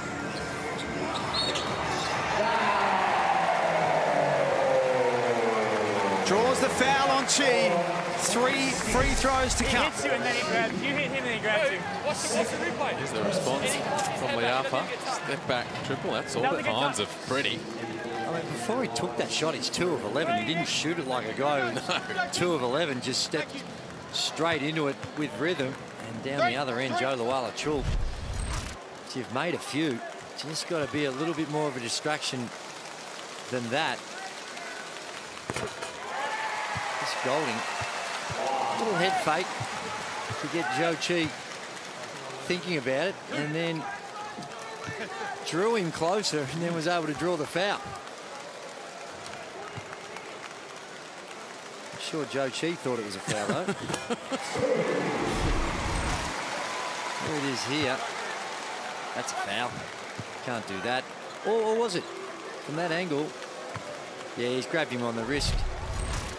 That's a foul. So his first made 3 of the night, went to 13th of all time alongside Oscar Foreman. Needs 4 more to equal Darryl Pearce, the great Darryl Pearce. Nice man. In 12th position. In all-time threes made. Chi with authority. Well, he learned his lesson in the first half, didn't he? Big fella, quick up and in with authority.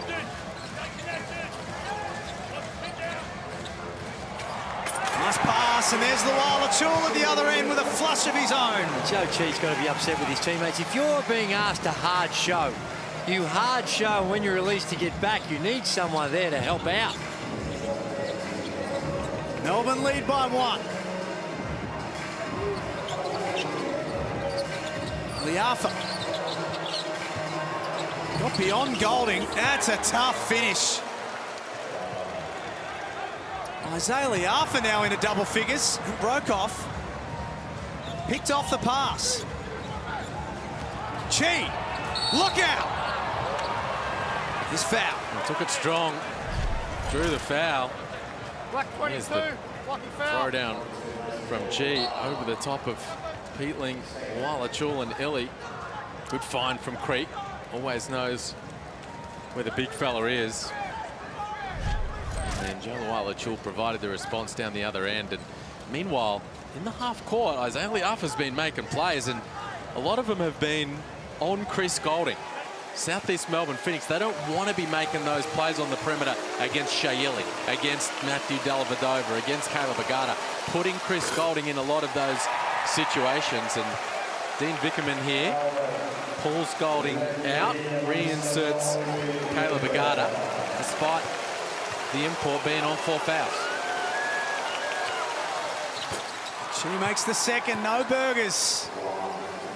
Those poor kids, they just want to taste that meat patty and the cheese and the buns.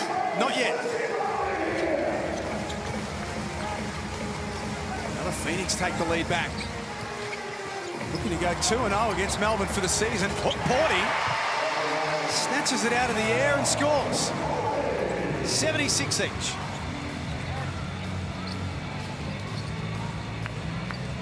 First versus third on the table, and it has lived up to that billing.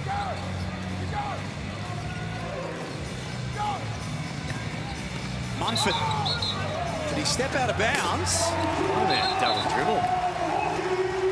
Just gathered it and was thinking about the drop-off pass, and the little window of opportunity to thread it between the two closed. He thought, I'll just have a crack at having another dribble here. Unfortunately, that's not how the great James Naismith said the game needs to be played. Shout out to James, watching from upstairs. Nearly downhill. And called for a hook. Simon Mitchell called attention to the sort of push-off, fend-off foul the previous possession on Hook. Porty thought it could have been whistled, and the squeaky wheel got oil with the call on Newley. Watch his left arm. Contact there with Brokoff's face. Michael Aylen all over him. And he didn't need to do it. It was there, he had the positioning, just feeling that contact. Maybe not aware who it was or the position they were in. Tried to get a little bit more of an advantage in protection of the ball. Agata playing with 4 fouls. Did well to go straight up, forced Adnam into a tough jumper. Melbourne look to get themselves back in front. White thought about the 3. Now Agata, top of the key. Step back, foot inside the line, knocks it down. I'll live with that. Southeast Melbourne, long 2 contested pull-up.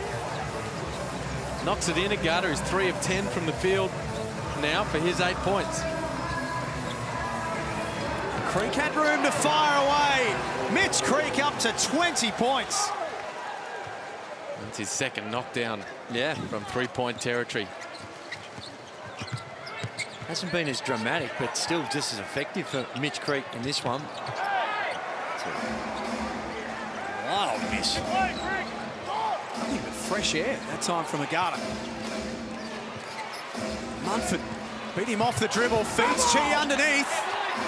2 more for the Phoenix, and they've scored the last 5.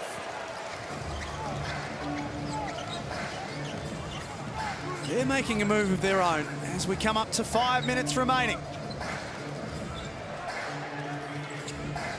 Just 3 points for Dellavedova. Had Newley baseline, it was a tough pass. They give the ball back to the Phoenix. The turnovers are an issue. 14 turnovers now for Melbourne United. Looks like they're just trying to force the issue a little too much too early.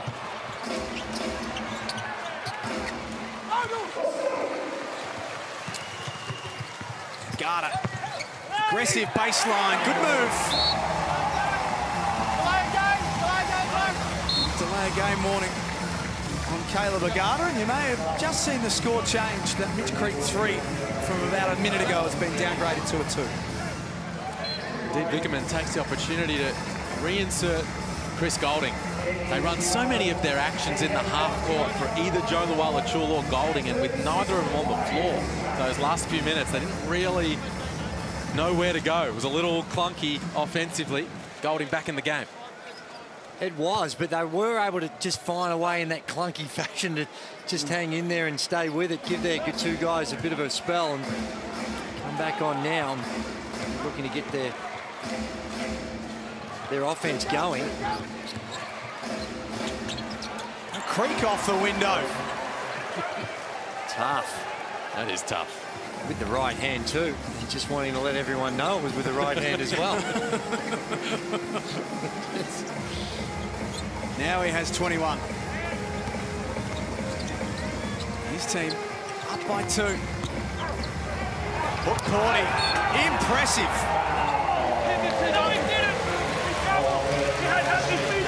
He looks let pumped. it go. He did. There was Simon Mitchell. I heard him yelling for a travel. And it looked a little awkward, but there you see the spin move. And to me, the travel, we can't quite see it on that one. And I don't think it was a travel. I think the thing is a suggestion that maybe that left pivot foot might have slid a little. Both these coaches have their premier big men sitting on the pine right now. 4 minutes to play. One bucket game. Hook Porty and Ashley both doing good things out there. But Lawala Chul and Chi, both those coaches making decisions when to bring him in. It looks like Dean Vickerman's made that call right now. Chi's looked good in this second half. And he's spent a bit of time on the bench, but when he's been out there, he's looked like a real problem. Getting to the spots, the rim protection. I don't think we'll see him out there for too long on the bench. Adnam got into the paint. Nice pass out for Tarangi. He backs it back for Liafa. From well beyond the arc. That's a guy that was 4 of 14 before that shot. Just shows the confidence and self-belief he has. A little step back from long range.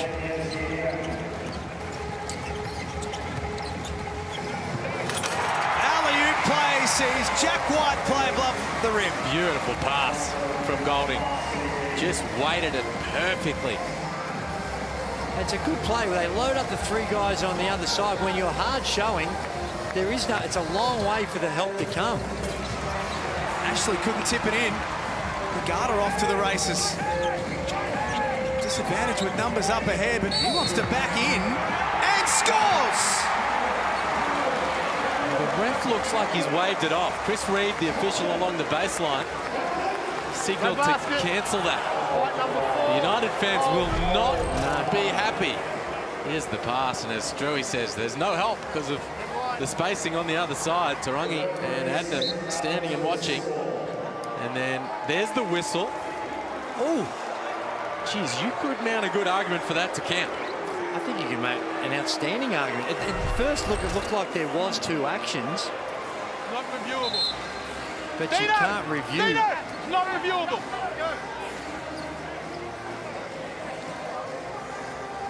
United with a sideline ball. A little over 3 minutes remaining in throwdown 14. Lawala Chul with one thing in mind, a career-high night for JLA with 28 points. Don't forget about the 7 rebounds, and that was one of the tough ones. Fading away with pressure. I'm not even so sure I'd put that in as a good shot, but he gets it to go down. Ashley takes it at him at the other end. Back out for Liafa again from well beyond. That's short.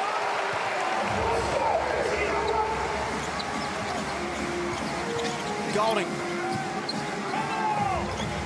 Found his way out of trouble. Dellavedova got past Adnam. White misses. Second time around. If at first you don't succeed, try again. Just patting the O boards and eventually comes up on the 3rd occasion. Knocks it down. And some real decisions now for Southeast Melbourne Phoenix. Really like what Mumford's been giving to him. And he's on the bench, as is Joe Chi, but there's the miss and there's the short arm, and then finally on the 3rd attempt goes in. 87-85 in throwdown 14.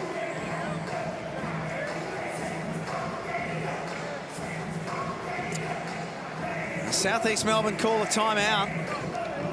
They've got some adjustments to make now.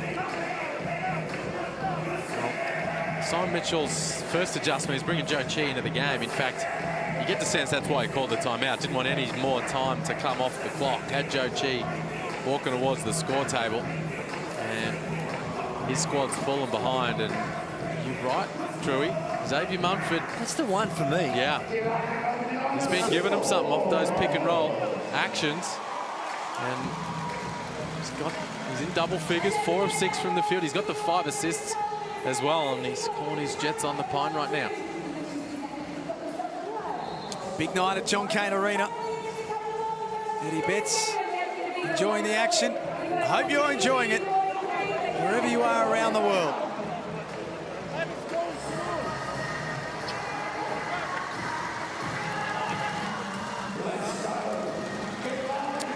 Two minutes and 22 seconds remaining, and if you think that you can score from full court, then jump online, enter now. The details are on your screen. From the Latrobe Financial Sharp Shot, $50,000 available from halfway as well.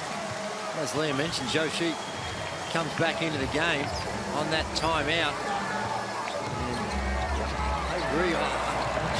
Look at Shea Elliott. Terrier almost came up with that.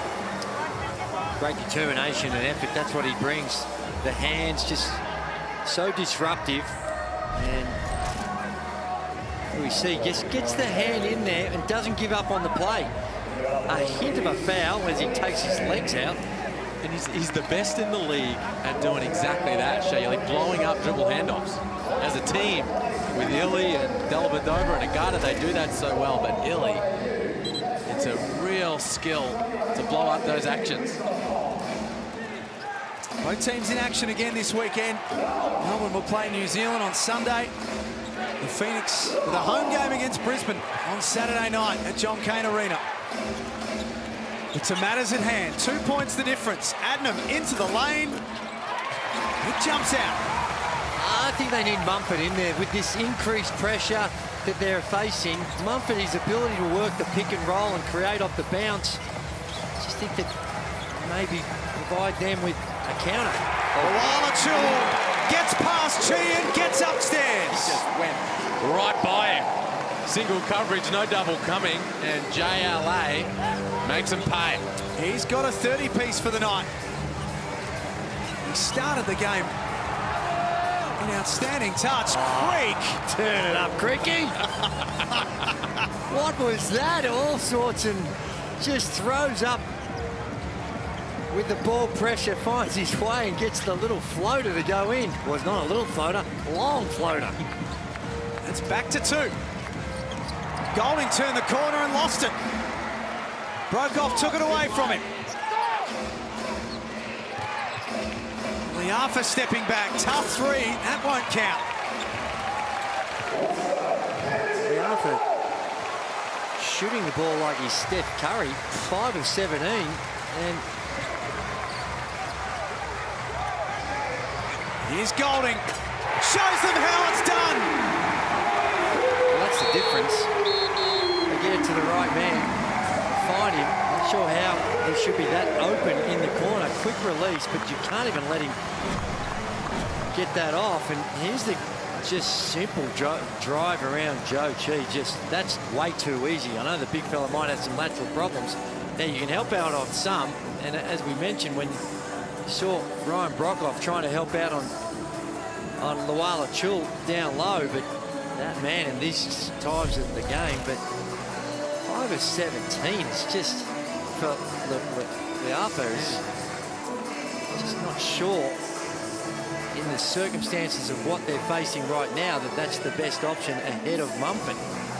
Well, Joe Wallachul, no doubt, will be our Foot Locker player of the game, but take a look at these numbers. With a 30-piece tonight to go with 8 rebounds. Look at the improvement in one season. Coming off the bench last year, the NBL 6-Man of the Year, gets the starting opportunity the following season and has repaid the faith in spades. Sure has. Turned into an absolute superstar of the league. Getting NBA attention as a result. You're right. I mean, that puts him really in the pole position for most improved player. Some other guys have taken some big leaps, but geez, to go from good to great like Joe Wallachul has done. So most improved player, he's in that MVP conversation. You can involve him in Defensive Player of the Year with his rim protection on this squad. I mean, he's having a spectacular season. No doubt about it. And certainly right now, if you're voting on MVP, I think he'd probably get the nod with what we've seen. And Crosscock says hello. Well, I think he's been spectacular as well, but this man here doing some extraordinary things. I would suggest there might be some green and gold not too far away for Joe Wallachul as well if he keeps this form up. Here is Munford, finally back in the game. Forces up a really difficult look. Now the Phoenix are going to have to start playing the foul game. Melbourne's defence stepping up, My word. dominating in these final couple of minutes. Really, the only bucket the Phoenix got was when Creaky caught a rabbit out of the hat on a very slow 5-second count. It's also been there, obviously 28 points already in this quarter. We've been able to get it done, and Creek checks out of the game. And that's because they're just looking to play the foul game. And he's got to 4. United safely inbound. That's a tricky one. I think Mumford did that as well as he possibly could do. A hint of it unsportsmanlike, but you could see him just running next to him, and just a hint that there was a reasonable attempt, I suppose. Not sure the reasonable attempt is in the playbook, but or in the rule book.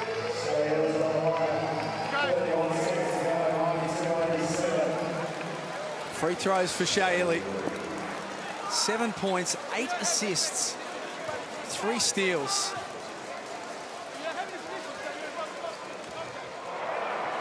Every team needs a Shea Ely. You'd love to have him, and prepared to accept his role no matter what it is. Starter coming off the bench, doesn't seem to throw the toys out of the cot if it's not going his way. Really good guy to have in your program. Phoenix down 6. They need a quick score. This trip up the floor. Chi from outside. Not sure that that's the look that they were after either. Oh, I'm sure it's not the look that they were looking for. In fact, the last couple, we were calling for Mumford to come back on. He came on, and 5 points down, he goes to the 3 ball when it looked like the lane was open. Just take what's given to you, take the 2. And instead, he throws up a wild one, and that time Chi throws up a wild one. Impressive by Melbourne United. After coming out of the blocks really hard, the way in which they were able to gather themselves, and even up the first few minutes after half-time, it looked like Phoenix was going to get on top, but they just showed great maturity in the way they go about it, and took a little bit of a prodding from the coach.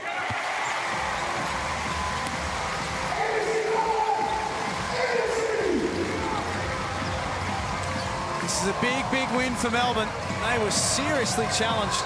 The Phoenix have shot themselves in the foot late in this game. And that will take care of it. From 14 up to 11 down to winners in throwdown 14.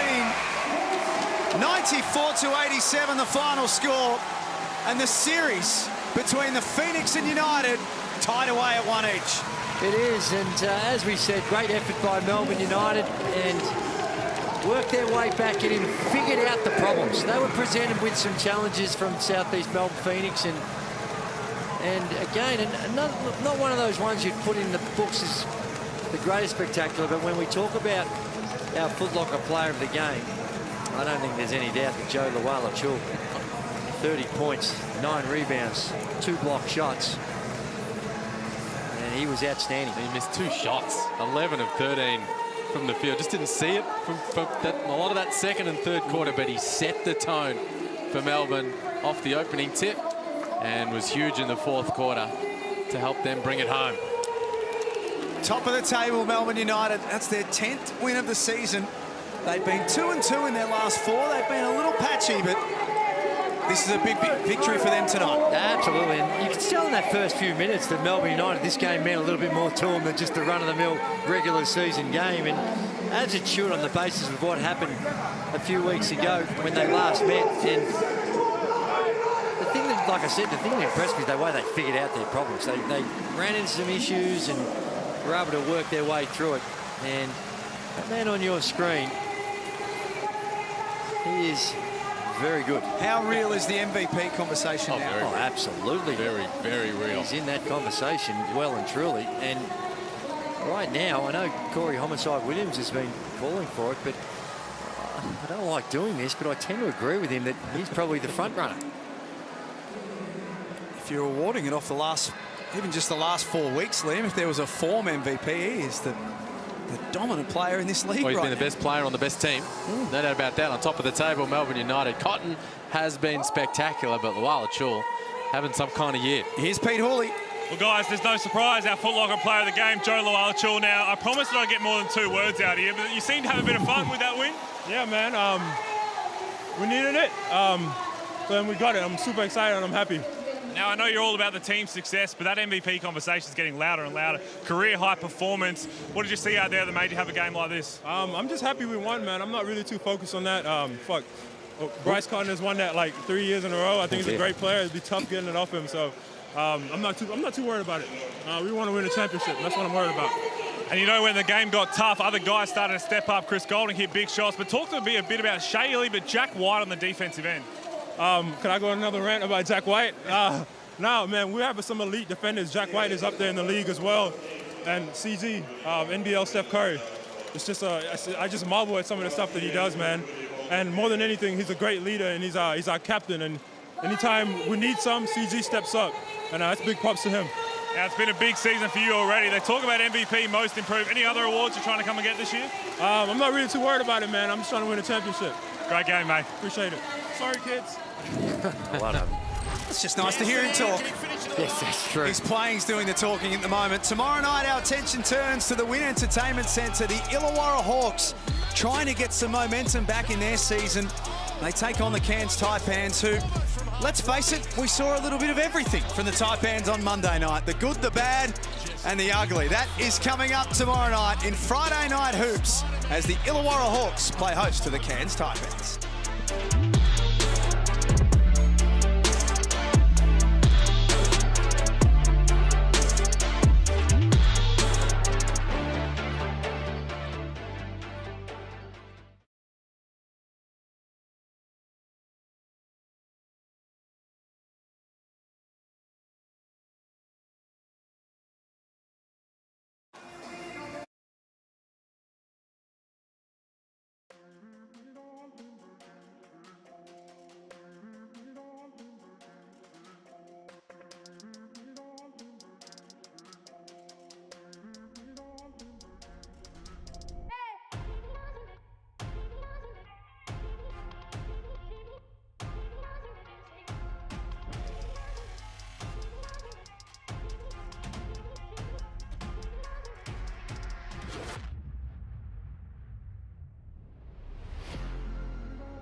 Throwdown 14 goes the way of Melbourne United. They retain their position on top of the Hungry Jacks NBL ladder right now. 10 wins, 4 losses for the season, and they get it done tonight, 94-87. Yeah, they'll be really happy with that. I'm sure that there was some things that Dean Vickerman would not share publicly with what he was explaining to the fellas about what happened to them last time and how they handled that situation in that loss. And they came out and showed that they're a team that's going to be hard to beat, and they're going to put up a really brave fight to defend their title. South East Melbourne Phoenix are a very good basketball team, and they are going to be in the playoffs. So this is a good statement win for Melbourne United. I think both these teams can go back and look at some things and see how they'd like to do things a bit differently. But Melbourne United answered the question in the last quarter. Their defence stepped up. That 9-man got going.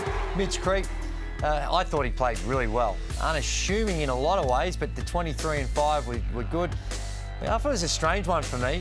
He shot, like I said, thought he was Steph Curry out there with some of the shots he was taking. 5 of 17, and at the other for United, Luala Chul was spoken about him with his 30-piece, and look at the field goal percentages. Remember at half-time, they were a bit down for Melbourne United. Well, they eventually got going from not just from the three-point line, but overall 7 of 28 for this South East Melbourne Phoenix team, where over the last few years they've been very good from the three-point line. They're not taking as many overall this season, and they're not making as many, and they needed that tonight.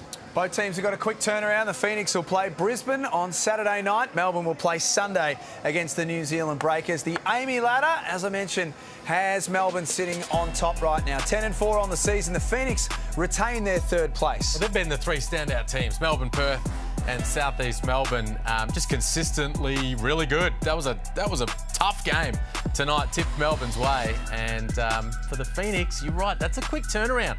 Take on a dangerous Brisbane team who are very up and down, but can cause some upsets. So, and that game Saturday, Sydney versus Perth, is going to be a cracker. We're just getting started for round 12. We're back tomorrow night for Illawarra taking on Cairns. But Melbourne winners tonight, 94-87. On behalf of Gazy, Liam, Pete, Jenny, and all of our team behind the scenes, thanks so much for being with us tonight. We'll see you tomorrow for the Taipans and the Hawks. It's game time and I'm up one. Name something I ain't done. Name a body that's my type. Air Jordan, I'll take flight. I'm next level, I'm franchise. I'm top tier, I'm that guy. I'm the man of the year. I'm a man with no fear. I think like I'm a shark. The way I move so sharp. I go hard for the team. That's how I play my part. I'm solid like the foundation. This program is brought to you by Hungry Jack's and Bunnings Trade.